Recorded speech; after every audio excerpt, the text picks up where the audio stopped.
Oi galerinha do canal Neurofuncional, eu sou o Júnior Bastos e hoje eu vou falar um pouquinho com vocês sobre paralisia cerebral.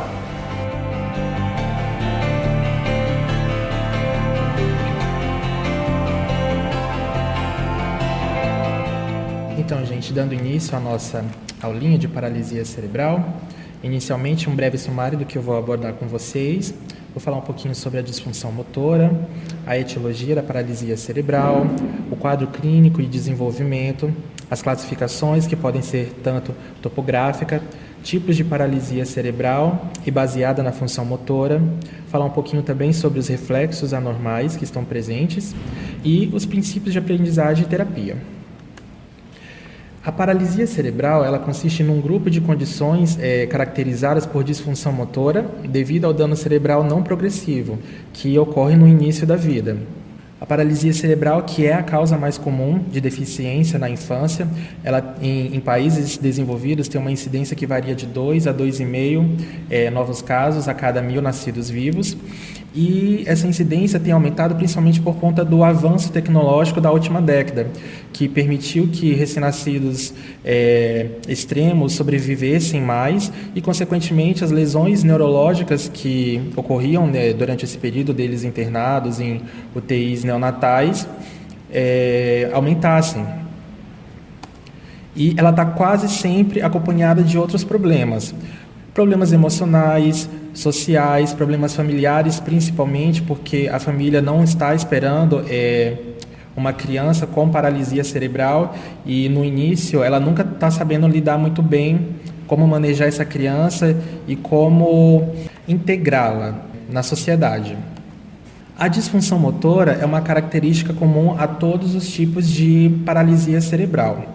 O dano cerebral resulta em um desenvolvimento desorganizado e atrasado dos mecanismos neurológicos de controle postural, equilíbrio e movimento. Isso faz com que os músculos ativados para esses aspectos motores sejam ineficientes e descoordenados. A disfunção motora ela vai englobar uma série de problemas. Problemas de tônus anormal, muitas vezes pode haver uma hipertonia ou uma hipotonia ou uma flutuação entre esses dois tipos de tônus. Padrões anormais de ativação muscular, como, por exemplo, com contrações excessivas, um controle motor seletivo pobre. Muitas vezes, esses pacientes eles são incapazes ou têm muita dificuldade de realizar um movimento articular isolado, além de posturas anormais e problemas musculoesqueléticos. Falando agora um pouco sobre a etiologia, as crianças com paralisia cerebral, elas podem apresentar um ou mais fatores de risco, sendo que o principal é realmente a prematuridade. As causas, elas podem ocorrer nos períodos pré-natal, perinatal e pós-natal. Como causas pré-natais, nós temos as infecções congênitas, como por exemplo de citomegalovírus, abuso de álcool e drogas durante a gestação, causas genéticas, epilepsia materna e sangramento no terceiro trimestre. Como causas perinatais, nós temos a hipóxia, traumas durante o parto, hemorragia cerebral durante o parto, complicações placentárias e icterícia neonatal severa. Como causas pós-natais, temos trauma, meningite, encefalite, convulsões e infartos cerebrais. Algo que é importante frisar é que o terapeuta, obviamente, deve estar bem ciente, bem a par da história do caso, mas a causa determinante da paralisia cerebral, o tratamento não deve ser norteado pela etiologia. Falando agora sobre o quadro clínico e desenvolvimento. Existem 6 aspectos principais no quadro clínico da paralisia cerebral. Retardo do desenvolvimento de novas habilidades esperadas pela idade cronológica da criança, ou seja, essa criança ela vai ter um desenvolvimento neuropsicomotor mais atrasado. Vai haver uma persistência de comportamentos imaturos em todas as funções, muitas vezes reflexos primitivos que muitas vezes já deveriam ter sido integrados pelo sistema nervoso, eles ainda permanecem. Um lento progresso de um estágio de desenvolvimento para o outro.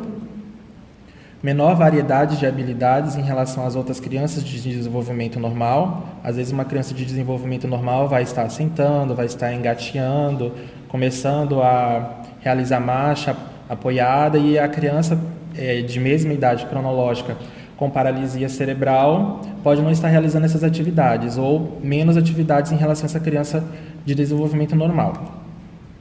Variações na sequência normal de habilidades e padrões anormais ou pouco comuns de algumas dessas habilidades.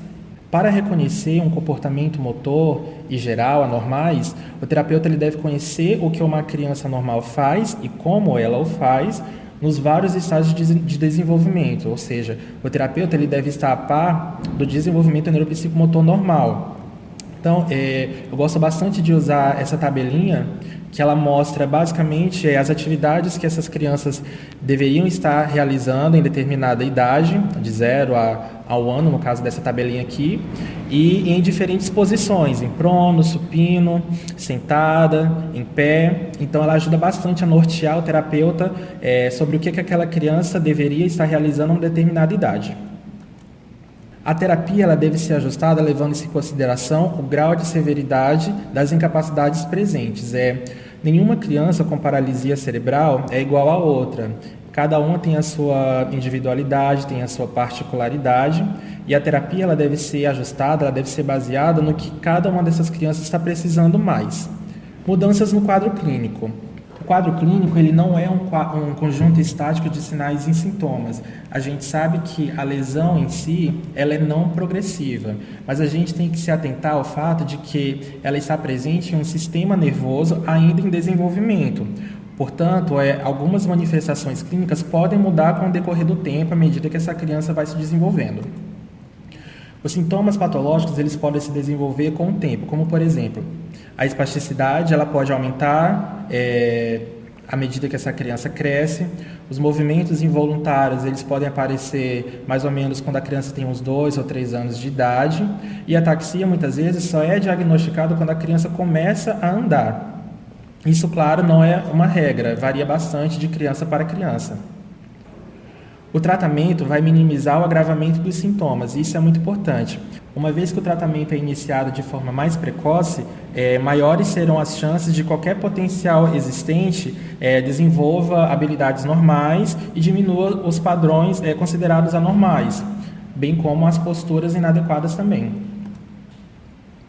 Agora, entrando na classificação, a gente sabe que a paralisia cerebral pode ser classificada tanto topograficamente, quanto aos tipos de paralisia cerebral e também quanto à função motora grossa.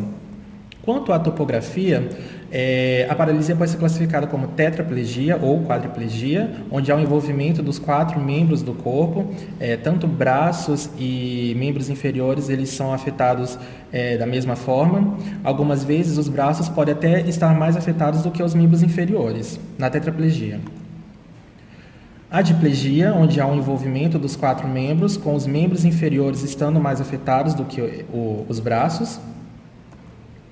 E a hemiplegia, onde há um envolvimento de apenas um lado do corpo.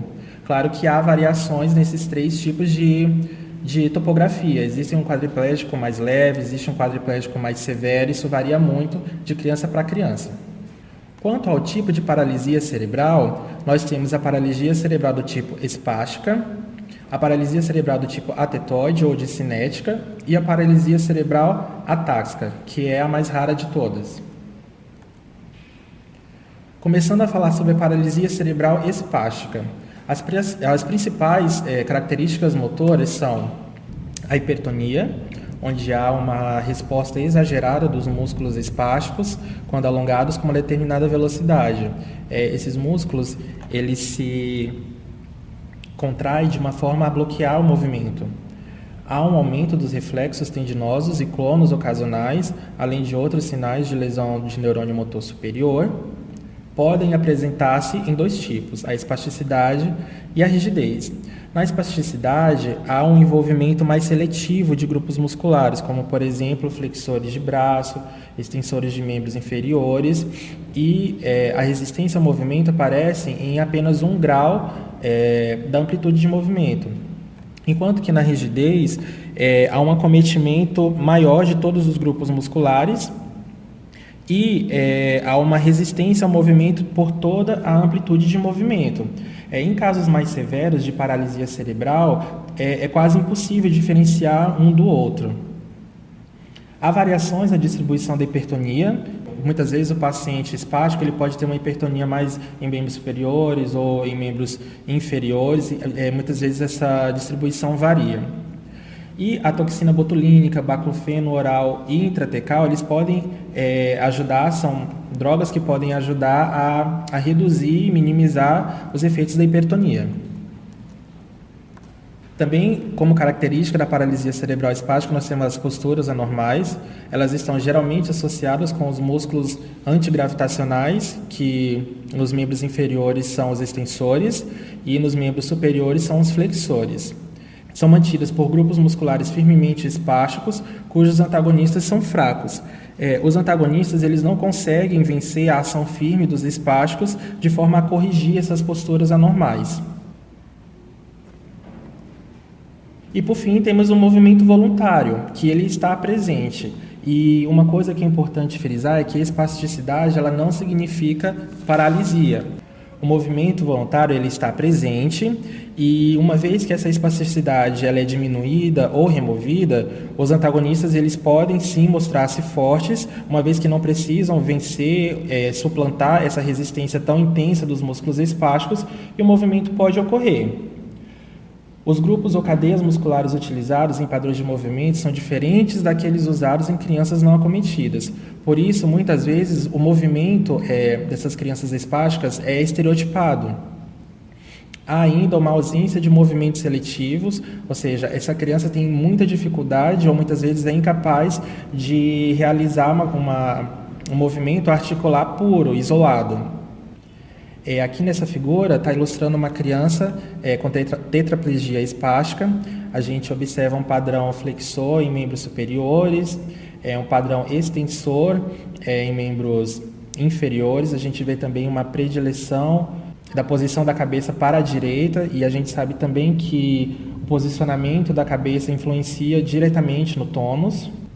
Outras características associadas à paralisia cerebral espástica são: a inteligência dessas crianças varia muito, sendo que ela está mais prejudicada nas crianças com tetraplegia.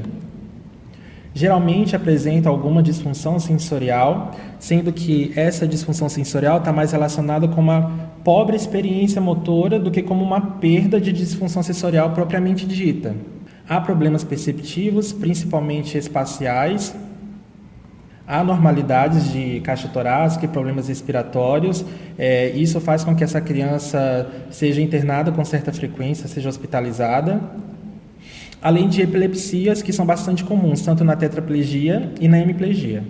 Falando agora sobre a paralisia cerebral atetoide, onde as principais características motoras são os movimentos involuntários ou atetose, que são movimentos estranhos, não intencionais, que podem ser incontroláveis, eles podem ser rápidos ou lentos e podem ou não ter um padrão bem definido. Esses movimentos involuntários, eles aumentam diante da excitação ou de qualquer forma de insegurança ou esforço para fazer um determinado movimento. Isso não quer dizer que os movimentos voluntários não existam.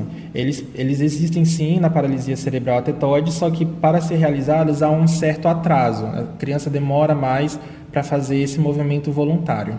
Os movimentos involuntários eles podem estar presentes em todas as partes do corpo, incluindo face e língua. Eles podem aparecer apenas em articulações distais ou apenas em articulações proximais ou em ambos. Isso varia de criança para criança. Outra característica importante na PC atetoides é a instabilidade postural. Os movimentos involuntários ou espasmos distônicos, eles afetam diretamente o equilíbrio da criança. As posturas anormais em pé geralmente envolvem inclinação para trás com extensão do quadril, lordose e cifose e queixo projetando-se para frente. Isso tudo numa tentativa de angariar mais estabilidade. Nós encontramos também alterações de tônus nessas crianças. Elas podem ser tanto hipertônicas como hipotônicas, ou pode haver uma flutuação de tônus aí entre os dois tipos. Uma coisa também que é bastante característica na PC atetoide é a famosa dança atetoide. Ela se dá por uma incapacidade de alguns atetoides de manter o peso sobre os 2 pés e continuamente movimenta esses pés para cima ou para cima e para fora. Aqui, essa figura ela ilustra basicamente uma criança com paralisia cerebral atetoide na posição de pé. E aqui a gente observa essa inclinação para trás, uma cifose, lordose, queixo sendo projetado para frente, tudo isso com uma tentativa de garantir um pouco mais de estabilidade.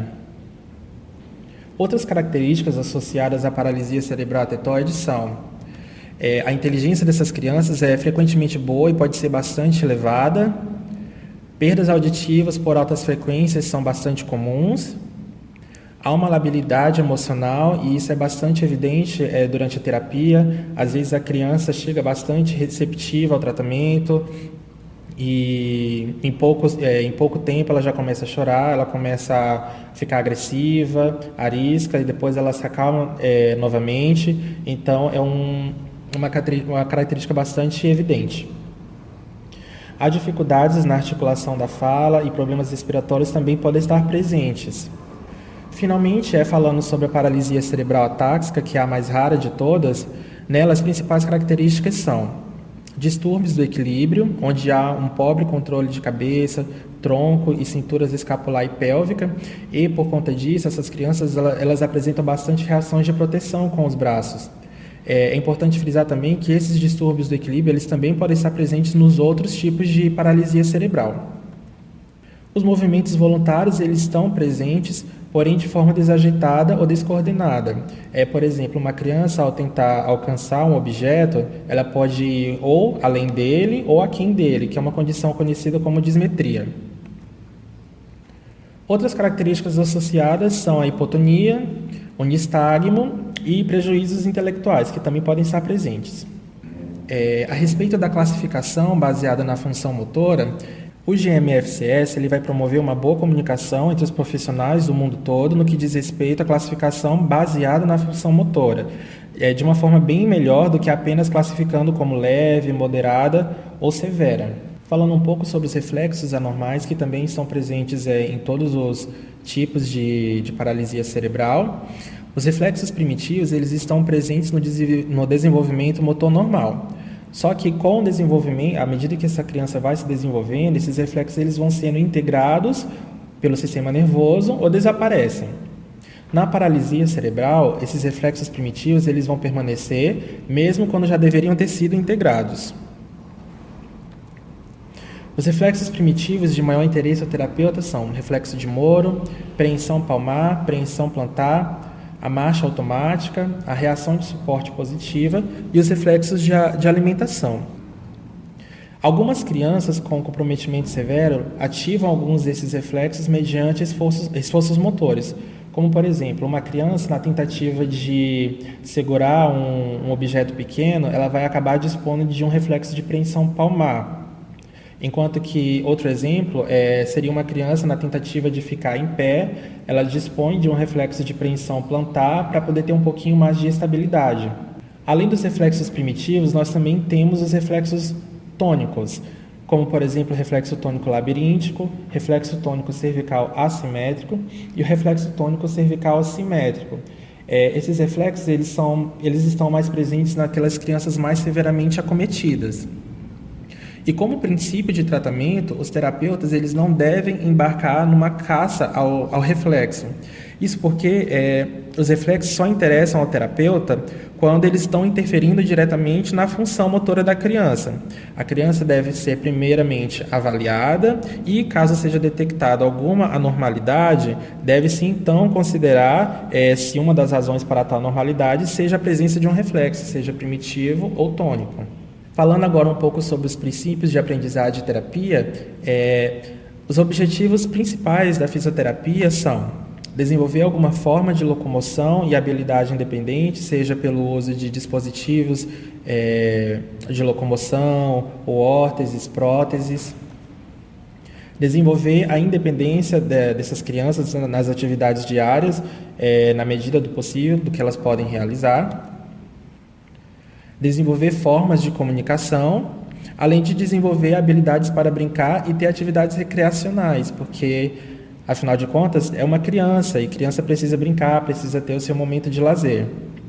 Sempre se participando, sendo integrado com outras crianças, isso é bastante importante. Bom, gente, isso era o que eu tinha que apresentar para vocês.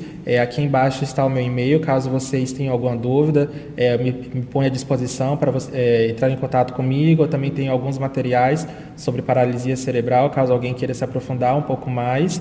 E eu agradeço ao Rogério pelo convite. Para mim foi um prazer estar falando sobre paralisia cerebral com vocês. E Ju, na verdade eu que agradeço, viu, a sua presença aqui. Como eu te disse, esse é o tema que muita gente pediu e eu quis guardar mesmo para deixar uma pessoa aí que tem experiência mesmo na área, que no caso você, assim, muito obrigado mesmo, viu? Ficou muito bom, seja sempre bem-vindo a voltar, tá bom, no canal, que Deus abençoe aí muito a sua vida, tá bom? Muito obrigado e é só chamar de novo que eu estou à disposição.